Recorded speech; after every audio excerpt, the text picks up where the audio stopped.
देखिए, हमार नाम है प्रशांत किशोर।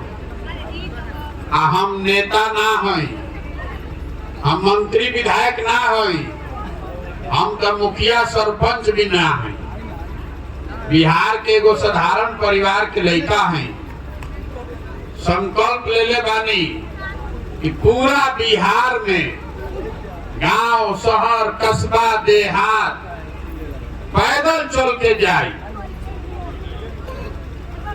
वोट नहीं थी मांगो, पैदल चले के संकल्प ले ले बानी। 175 दिन से पैदल चलतानी। सुबह से चले शुरू करीला, आ सांझ के जहाँ पहुंचल जाई ओजे रुकल जाई, आ काल फिर ओजा से चले शुरू कर जाई। पूरा बिहार करे में अभी कम से कम 1-1.5 बरिस और चले पड़ी। रवाई सोचत हो कब ये भाई आदमी पैदल काहे चलता। वोट हम लोग से मांगत नहीं की, और कोनो कामो ना करी। हम चलतनी रास्ता में, आदमी ध के बतियावता कि कितना ओकरा दिक्कत बा। रवा घर नहीं थे, सड़क नहीं थे, रवा अनाज नहीं थे मिलत, पेंशन नहीं थे मिलत, लड़कन के पढ़े के व्यवस्था नहीं थे, रोजी रोजगार नहीं थे। आदमी बहुत कष्ट में बाढ़। रवा हमरा से चाहता नहीं कि हम कोनो मदद कर दी, तो हम मदद काहे नहीं की करब। अगर हम राउर मदद करब तो एक दिन आके मदद कर सकीला, जीवन भर तो मदद कोई ना कर सके। रउआ समझी कि हम नेता ऐसा ना के मछली और रबड़ी नहीं बाटब, हम मछली मारे सिखावे आई बानी। रउआ पहले समझी कि आखिर रउआ इतना गरीबी में काहे बानी। बात के अगर समझ ले तो अपने आप एकरा से निकले के रास्ता बन जाए। देखी, आज से रउआ गरीब नहीं थी, राउर परेशानी आज से नहीं थे। 40-50 बरिस पहले भी रउआ यही दशा में रही। जब रउआ लड़का होखो तब अतने परेशान रही। जे लड़का रहे जवान हो गई, जवान आदमी बूढ़ हो गईलन, मजदूरी करत करत, मेहनत करत करत, लेकिन जिंदगी सुधरत नहीं के। काहे नहीं के सुधरत, हम रउआ को बतावे आइल बानी। दुनिया भर में आदमी के बतावल गइल बा कि गरीबी से निकले के 3 गो रास्ता बा। एकरा के ध्यान से सुन के समझी। गरीबी से निकलने का 3 ही रास्ता है। पहला रास्ता है पढ़ाई। अगर राउर लड़का, राउर बच्चा पढ़ लिख जाई, तो पढ़ लिख के अगर ओकरा नौकरी मिल जाओ, राउर गरीबी खत्म हो सकेला। लेकिन मान ली कि जरा पढ़ाई नहीं थे, दूसरा रास्ता बा भेजुन जमीन होके, खेती अगर रउआ करे के साधन होके तो खेती करके आगे बढ़ सकतनी। आ जेकरा भेजुन दोनों नहीं थे, ओकरा भेजुन अगर पैसा होके, पूंजी होके, तो दुकान दौरी करके कोनो रोजी रोजगार करके आगे बढ़ सकता। तो जितना आदमी एजा बाड़न, जितना आदमी बिहार में बा, उनमें ज्यादातर आदमी के पास इन तीनों में एको चीज नहीं थे। राउर लड़का पढ़े जब आवता तो पढ़े के ओकरा कोनो व्यवस्था नहीं थे। स्कूल में आइल, पिलुआ वाला खिचड़ी खा के घरे चल गई। तो जब राउर लड़का पढ़ते नहीं थे तो मजदूर ना बनी तो कलेक्टर बनी, जब पढ़ी ना तो मजदूरे बनी। तो मान ली कि भैया पढ़े से क्या हुई, हम खेती करके आगे बढ़ती। और खेती से काहे नहीं की आगे बढ़त। देखिए, बिहार में 100 आदमी जे रहता, उनमें 60 आदमी ऐसा बा जेकरा भेजुन एको धूर जमीन नहीं थे। इतना आदमी बैठल बानी, एहू में 100 में 60 आदमी के पास जमीन ना हुई। एजा गरीब के नाम पर राजनीति होता, लेकिन रउआ के जमीन कोई नहीं थे दे। आ जो 40 आदमी के पास जमीन बा, वो 40 में 35 आदमी के पास 2 बीघा से कम जमीन बा, बहुत छोटा जमीन बा, कम जमीन बा। तो जे खेती करता वो एजा कमाए खातिर खेती नहीं खे करो, वो खाए खातिर खेती करता। रउआ खेत में उतने उपजा पावता नहीं कि और बाल बच्चा के दाल भात मिल जाओ, एकरा से ज्यादा के उपाय नहीं थे। रउआ शिक्षा बाना आ खेती के जुगाड़ बाना। तो तीसरा रास्ता रउआ के बतैनी है पूंजी, पैसा होखे तो 5 गो भैंसे खरीद के अपन काम चला लेती, पैसा रही तो मुर्गी फार्म खोल लेती, मछली पाल लेती, पैसा रही तो कहीं दुकान दौरी कर लेती। तो बिहार में हर आदमी के औसत आमदनी बा 35,000 रुपया साल भर में। तो जे 35,000 रुपया साल में कमाता तो में खाई का बचाई का कहाँ से व्यापार करी। तो रवा बिलुम शिक्षा बाना, खेती बाना और पैसा है नहीं थे तो रवा गरीबी से निकलब कैसे।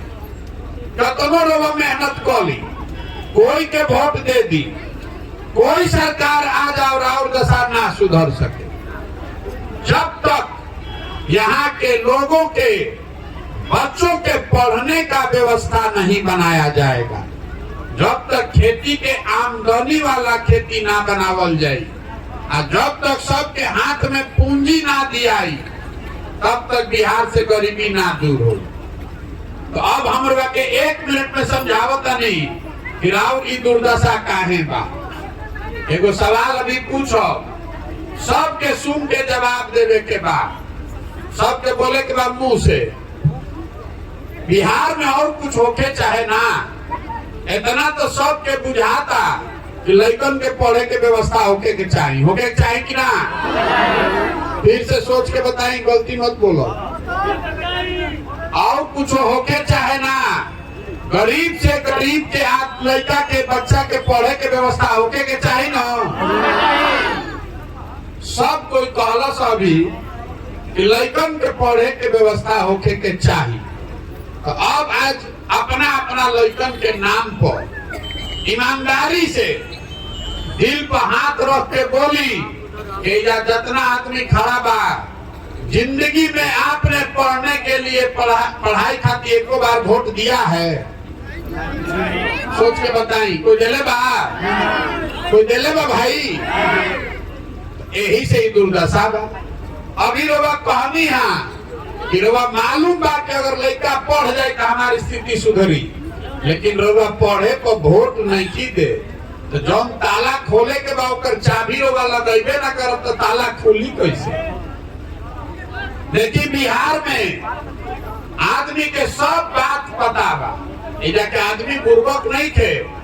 रवा मालूम बा कि एजा कितना चोरी भ्रष्टाचार बा, रवा मालूम बा कि एजा पढ़ाई नहीं थे, रवा मालूम बा कि एजा रोजगार नहीं थे।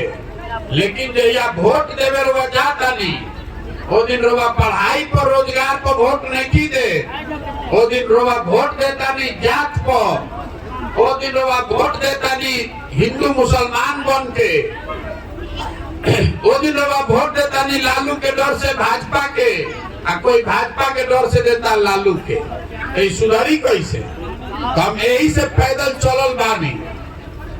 रवा से वोट नहीं की मांगो, हम रवा से वोट नहीं की मांगो, हम रवा से हाथ जोड़ के कहे आई बानी कि अगर आप अपने और अपने बच्चे का चिंता नहीं कीजिएगा तो कोई दल, कोई नेता आपके बच्चे का चिंता नहीं करेगा। काहे करेगा भाई? जब रवा अपन लड़का के चिंते नहीं थे तो हम राउर लड़का के चिंता करो। राउर लड़का आवत है जब पढ़े, हम चलत नहीं पैदल, 50 को लड़का आगे दौड़त सब, तो आधा से ज्यादा लड़कन के तो शरीर पर शुद्ध कपड़ा नहीं थे, ज्यादातर बच्चों के पैर में हवाई चप्पल भी नहीं है। आज का बच्चा पढ़ने आता है तो पढ़त नहीं थे, वो खिचड़ी खा के घरे चल गई। तो राव दशा सुधरी कैसे? रवा करो चिंता नहीं थे, रवा तो जात में जुड़ाई बानी, धर्म में जुड़ाई बानी। आदमी जे एकरा से बच्चा कहते कि नेता ठगता, हम आपको कह रहे हैं कि नेता आपको नहीं ठग रहा है। देखिए जौन रवा वोट देता नहीं, जौना बात पर रवा वोट देता नहीं रवा मिलता। आपने वोट दिया है 5 किलो अनाज पर, दिया ना वोट, तो बिहार में कतनो भ्रष्टाचार बा, तो 1 किलो चोरी करके 4 किलो अनाजवा मिलत कि नहीं मिलता न। रवा वोट देले बानी राम मंदिर बनावे खातिर, तो 30 वर्ष के बाद अयोध्या में राम मंदिर बनते बा। रवा वोट देता नहीं जात पर, तो और कुछ होके चाहे ना, बिहार भर में जात के चर्चा होते बा। रवा वोट देता नहीं मोदी जी के 56 इंच के सीना देख के, तो और कुछ होके चाहे ना, मोदी जी के सीना रोज लौटते बा फूलल। जब आप वोट अपने बच्चे के पढ़ाई के लिए, रोजगार के लिए दे नहीं रहे हैं, तो राव लड़का के पढ़ाई या रोजगार हो ही कैसे। देखिए जितना आदमी बानी जा, कोई ऐसा घर नहीं के देकर जवान सवांग बहरी जाके मजदूरी नहीं के कर, घरे घर से नौना लड़का करुआ पेट काट काट के पाल पोस के बड़ा करो तनी। 20 वर्ष 22 वर्ष का लड़का हो गई, तो ट्रेन में भेड़ बकरी के तरह आदमी भर के जाता मजदूरी करे। एक बार और जवान सवांग घर के लड़का चल गई बहरी मजदूरी करे, तो साल में एक बार आवता कोई छठ उठ में, तो 20 दिन रवा मुंह देखे के मिलता, न तो सालों भर रवा भेंट नहीं खे। हो जा आदमी अगर बीमार पड़ जाओ, रवा छटपटा के रह जाए, रवा ओकरा से भेंट ना हो सके। हो जा आदमी 12-12 घंटा काम करता, राव घर के जवान आदमी बड़ा बड़ा शहर में छोटा छोटा कमरा में रह रहा है, 4 गो 5 गो आदमी रहता, 12 घंटा अपन हार गलावता कि घरे 6,000-8,000 रुपया भेजी कि हमार बाल बच्चा खाओ। और रउआ से पूछता नहीं कि वोट काहे देता नहीं, रउआ कहता नहीं कि भैया कुल गौवा में देत रहम तो हमू दे देनी हम। अरे राउर लइका राउर सवांग, रउआ घर के जवान लइका अपन हार गलावता, और रउआ वोट ऐसा ही दे देता नहीं, और ऐसा ही दे दे तो रउआ ना भोगो तो हम भोगो। आप अपनी गलती कीजिएगा वोट देते समय, तो आपको कोई नहीं बचा सकता है। बाबा साहब अम्बेडकर ने, गांधी जी ने आपको अधिकार दिया है, रउआ जेकरा के बटन दबावता नहीं वह राजा बनता है। रउआ अपन दशा देखी, गुरबकाही में गलती करके आप राजा बनाते बनाते भिखार बन गए। अब जे कुर्ता पैजामा पहन के लौक गई, ओकरा के आदमी धो लेता, ए भैया तनी नली गली बनवा दी, ए भैया तनी राशन कार्ड दिवा दी। अरे आप भिखार हैं, आपको अधिकार है राजा बनाने का, राजा बनाने का अधिकार है। अरे वो भिखार बन के घूमता है। अरे आपके वोट का कीमत नाली गली नहीं है, आपके वोट का कीमत 5 किलो अनाज नहीं है, आपके वोट का कीमत है आपके बच्चे का भविष्य, आपके वोट का कीमत है शिक्षा और रोजगार। इन होके के चाहिए। रउआ बताई कि रउआ 5 किलो अनाज चाहिए कि सवांग के रोजगार चाहिए? सब कोई सोच के बताओ, रउआ 5 किलो अनाज चाहिए कि रोजगार चाहिए? रोजगार चाहिए ना, तब आप वोट दे 5 किलो अनाज पर, तो वोट कोना पर पड़े के चाहिए? रोजगार पर पड़े के चाहिए ना। तो संकल्प अपने ले ली, बाकी चीज आप अपने आप सुधर जाएगा। जौना चीज पर वोट दे वो अपने आप बन जाए। राम मंदिर के नाम पर वोट देली, राम मंदिर बनो तक नहीं थे बनो। अपना लड़कन के पढ़े खातिर वोट दे तो अपने आप पढ़ाई के व्यवस्था हो। ये समझावे आइल बानी, समझ में आवे तो बहुत अच्छा, और ना समझ में आवे तो ये जाति धर्म नाली गलिया 5 किलो अनाज पर उलझल रही। लेकिन अगर उलझल रहो तो अपने बच्चों के भविष्य के लिए आप ही जिम्मेवार होइएगा। कोई नहीं सुधार सकता है, कोई सुधार सकेला है?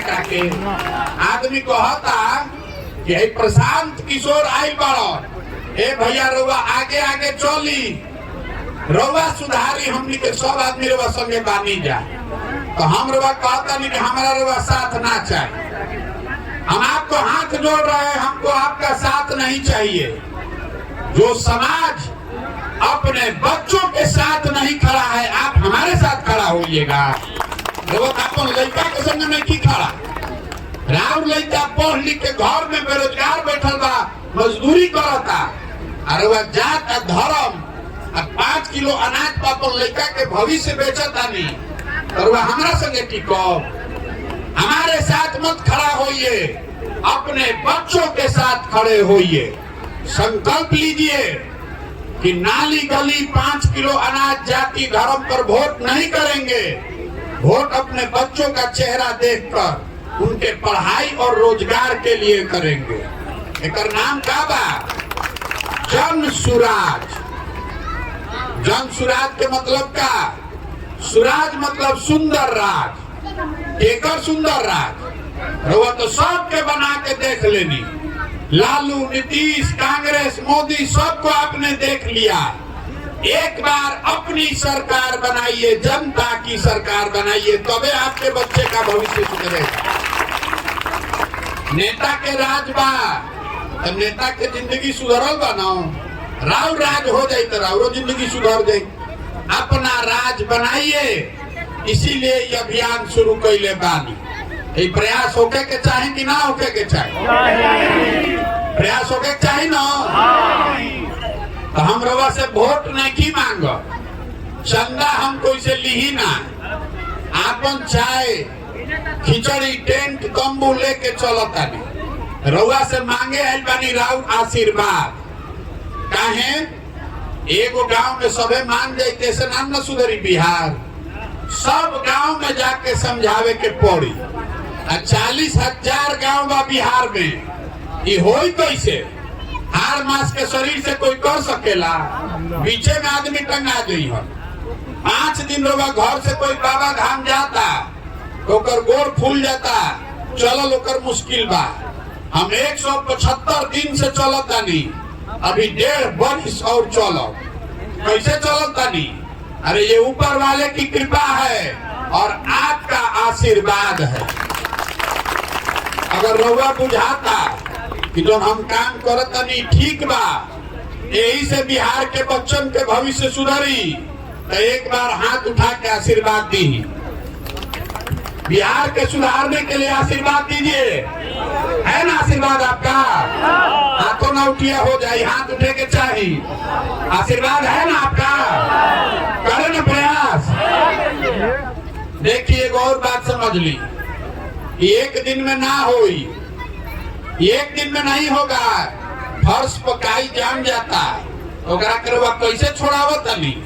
बैठ के झाड़ू से ईटा से रगड़ के छोड़ावे पड़ता। वैसे ही बिहार के समाज में रउआ जात के धर्म के इतना काई जाम गइल बा कि जब तक ओकरा के साफ ना कइल जाए तब तक बिहार ना सुधर सके। यही से ही प्रयास करता नहीं। अब एगो नारा बोलवाई, सबको बोलना है। हम बोलेंगे जय बिहार, आपको बोलना है जय जय बिहार। जय बिहार, जय बिहार, जय बिहार। हम लोग से नारा काहे बोलवाओ त नहीं समझी। हमने के लड़का बिहार से जाता बाहरी पढ़े, कोई मजदूरी करे जाता, तो जे करे मन होता वह करिया देता, 2 थप्पड़ मार देता। हर दिन पूरे देश में बिहार के लोगों को बिहारी कह के जलील किया जाता है। बिहारी मतलब बुर्बक, बिहारी मतलब अनपढ़, बिहारी मतलब बेवकूफ। अरे हम के सब आदमी बेवकूफ बनी जा, हम लोग बेवकूफ नहीं हैं। यहाँ के नेताओं ने हम लोग को बेवकूफ बना दिया। अरे तो ज्ञान की भूमि है बिहार, देवताओं को भी बिहार में आकर ज्ञान मिला है। एक बार आप जग जाइएगा, अपने बच्चों के लिए संकल्प लीजिए कि बिहार में इतनी अच्छी व्यवस्था बनाएंगे कि हमनी के लइकन के पढ़ाई या रोजगार खातिर कहीं दुनिया में ना जाए पड़ी। इस संकल्प लीजिए, तभी बिहार सुधरेगा। आ ना तो हमनी के लइका बहरी जाइए सब आ जेकरे मन होई उहे दू थप्पड़ मारी आ गाली दी। तो बदले के चाहे कि ना बदले के चाहे? बदलना चाहिए कि नहीं बदलना चाहिए? हमनी के मोदी जी के वोट दिले बानी जा आ मोदी जी फैक्ट्री लगावत हन गुजरात में। गुजरात के आदमी बन गए फैक्ट्री के मालिक आ हमनी के जितैले बानी जा 40 में 39 को MP आ हमनी के लड़का बन गए फैक्ट्री में मजदूर आ हमनी के आंखें नीचे खुलल। तो बदलना चाहिए कि नहीं बदलना चाहिए? बदलना चाहिए कि नहीं बदलना चाहिए? बोलिए। बिहार के लड़का पूरा भारत में घूम के मजदूरी करे खातिर पैदा भइल बानी जा। हमनी के सबके मजदूरी करे खातिर पैदा भइल बानी जा। तो जन स्वराज का एक संकल्प याद रखिए, याद रखो, जिस दिन आपकी सरकार बन गई, जन स्वराज आ गया, वो में साल भर के अंदर नाली गली बनी चाहे ना, रुआ अनाज मिली चाहे ना, साल भर के अंदर जितना आदमी बहरी जाके मजदूरी कर रहा बा आ जौन लेके जब बेरोजगार बैठल बाड़न, सब खातिर 10 से 15 हजार रुपया के रोजगार के व्यवस्था जे कइल जाए। होके के चाहिए ना? होना चाहिए ना भाई? हाथ उठाकर बताइए, होना चाहिए ना? हमने का अनाज चाहिए कि रोजगार? फिर से बताएं, रोजगार चाहिए ना? आज जाति चाहिए कि बच्चों का पढ़ाई चाहिए? पढ़ाई चाहिए ना? याद रखिए, अतने याद रखो तो बिहार सुधारे के जिम्मा हमार बा ना। अगर सुधरी तो हमार गर्दन रुआ पकड़ ले। अगर खाली पढ़ाई या रोजगार को वोट दीजिए, देवे के बाद जिस दल को देना है दीजिए, लेकिन पढ़ाई और रोजगार के लिए वोट दीजिए। यही हाथ जोड़कर कहने आए। अब एक साथ हम एक अपन बात खत्म करब। हम एजा से जाता नहीं, अभी आगे 2-3 किलोमीटर हमरा और चले के बाद जरा मन होके उस संगे चलो आ जरा नहीं मन एजा गाना गाओ, बैठ के आराम करो। जरा